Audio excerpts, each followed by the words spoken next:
Good morning. It's a beautiful morning this morning. It's going to get hot today, so I thought I would take you out to give you an update on just where we were, what things we've been doing to get ready for our No Grocery Store Challenge so far this year. First thing I'll show you is my vertical gardens. These are a special kind of pole beans called cobra beans. So they're a stringless variety and they're supposed to be long and skinny. So I'm really excited about these, and they've just started to climb. So that's awesome. These are my cucumbers. And that is my cow who thinks she is ready to be milked. So they're looking good. Then if you come over here, this is very exciting. These are my pie pumpkins. And pie pumpkins actually will grow on a trellis. But look, isn't it adorable? So I have one more. The butternut squash is over there. It's looking good. Good morning, Belle. So we'll head into the barn. These are our horses. Good morning. Where are you, buddy? There I am. So these are our pigs. We have 3 pigs. We usually raise 3 each year. And we will smoke and cure our own bacon. We will smoke and cure our own hams. So they're really cute right now when they're tiny. But they grow so fast. Hi, buddy. Nope, did I disturb your breakfast? So these are our meat chickens. And we usually raise about 150 of these a year. So usually about 3 batches of 50. And they make the most delicious meat. And over here, we have a mama and her 7 babies. So she actually went broody this spring, which was so cute. And she sat on 7 eggs and hatched them out. So we have her in here just so the cats don't bother her and her chicks. But they're getting feathered out and just about ready to be able to join the rest of the flock. We also have laying hens. They provide us, of course, with eggs. They are free range, so they have a little door that we open and they run in and out whenever they want to, and then we close them up at night just so no predators get them. But we have quite a few laying hens and definitely enjoy the eggs they provide. So the next place I'll take you is to my greenhouse. This is where I grow the majority of my vegetables besides the one we've got in the vertical gardens.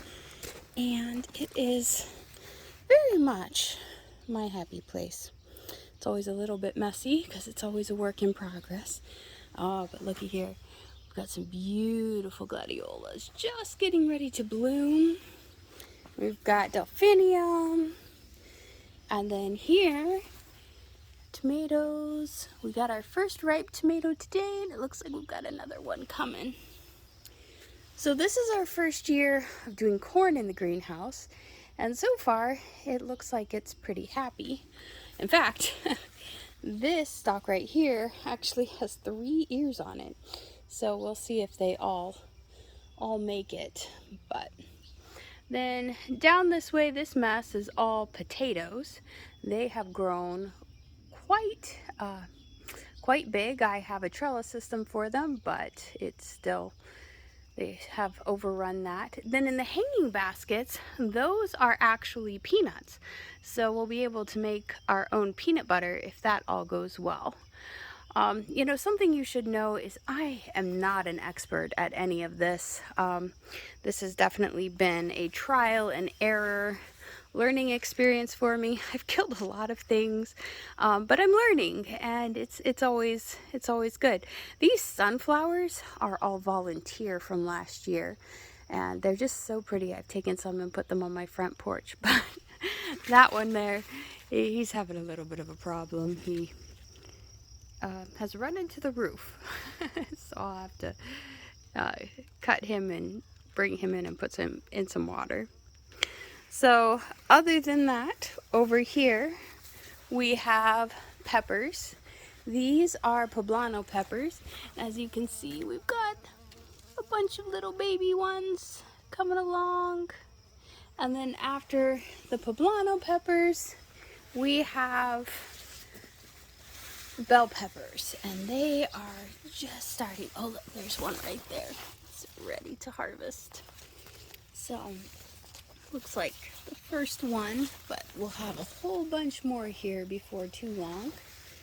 And then next, we have, over in this row, we're just finishing up the green beans. So I have gotten about 18 quarts of green beans from this row, and I probably got a couple more pickings, smaller ones, but that one's just about done. Then we move here and we have our garlic. So I love garlic, go through a lot of it, and so it is getting close to being ready to be picked. And then on this row, going all the way from the beginning to the end, these are actually Roma tomatoes, and this is what I use the most of. They're fantastic for making tomato sauce, for making salsa. They're just really meaty, and that cuts down on your cook down time. I love making spaghetti sauce, pizza sauce, all the things my family enjoys eating. Then over here we have more potatoes in buckets. And then these here are grapes that I bought that we are waiting to get our grapevines, our trellises installed over in the other part of the yard. And then this is for my rose and lavender and peony garden that we are getting ready to install. So you can see the lavender.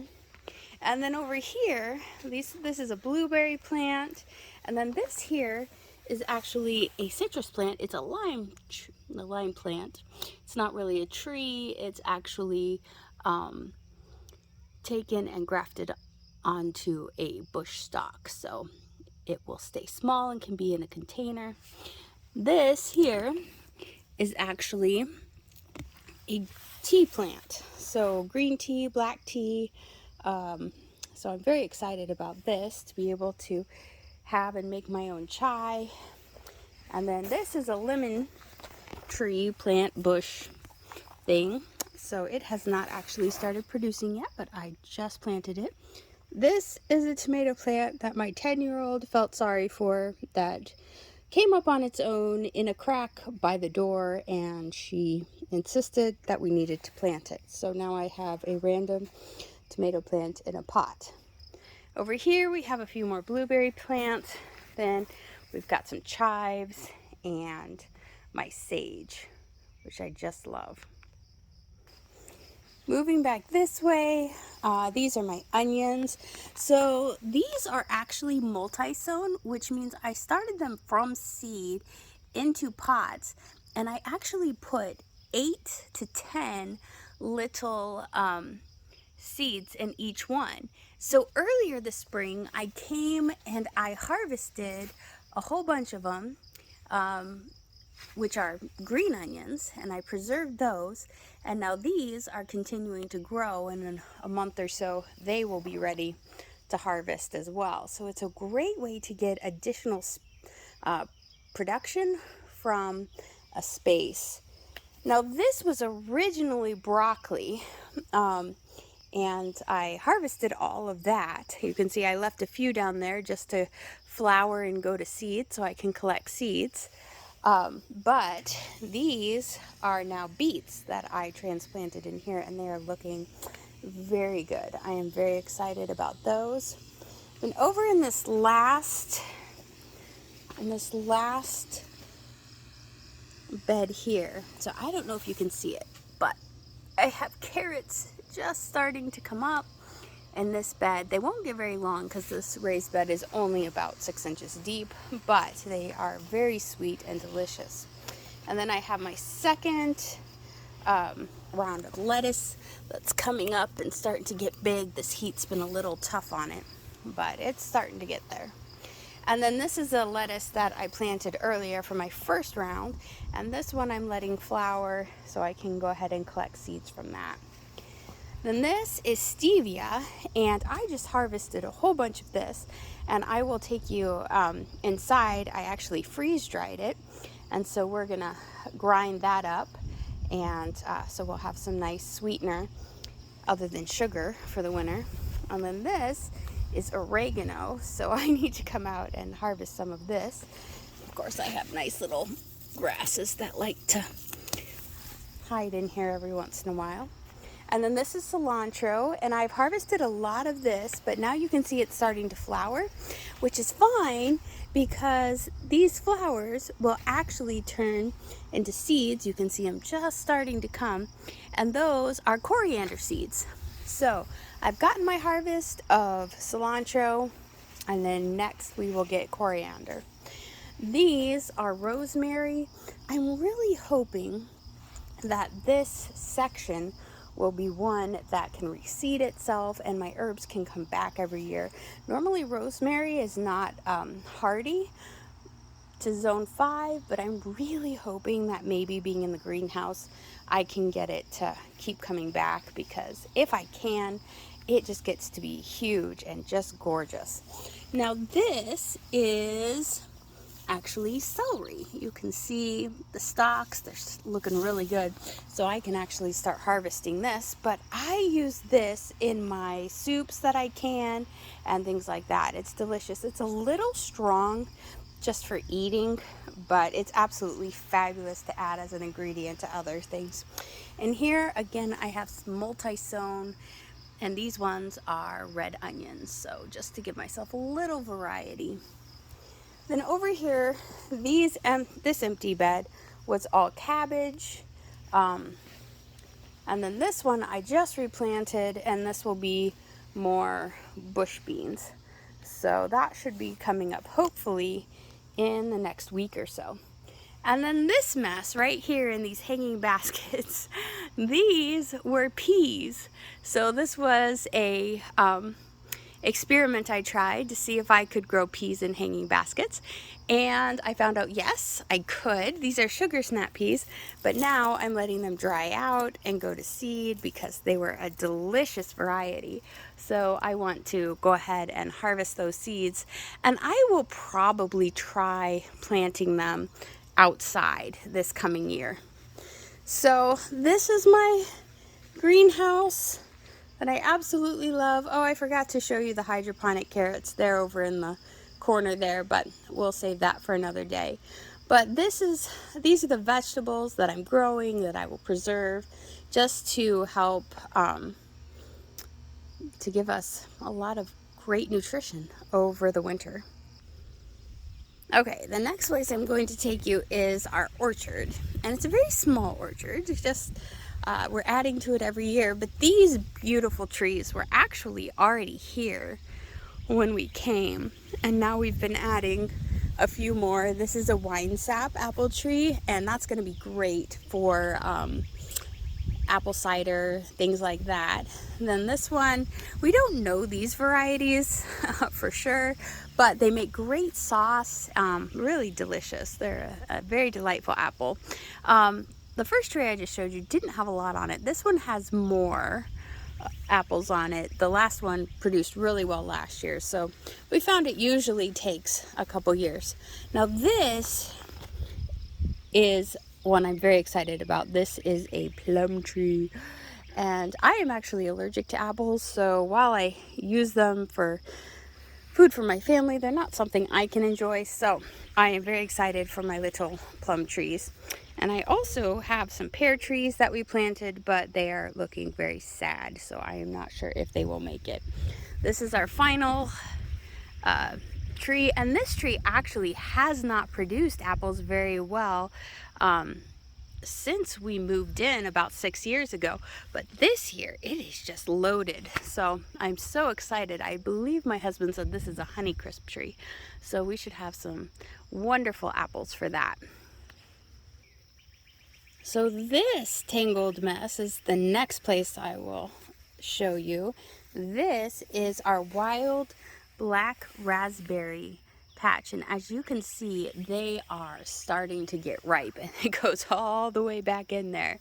But very excited about that. We will be harvesting these starting probably tomorrow morning. Come out when it's nice and cool. And then we have this fantastic mulberry tree, so we will also be getting some great mulberries from here. Oh, look at these. They're just fantastic.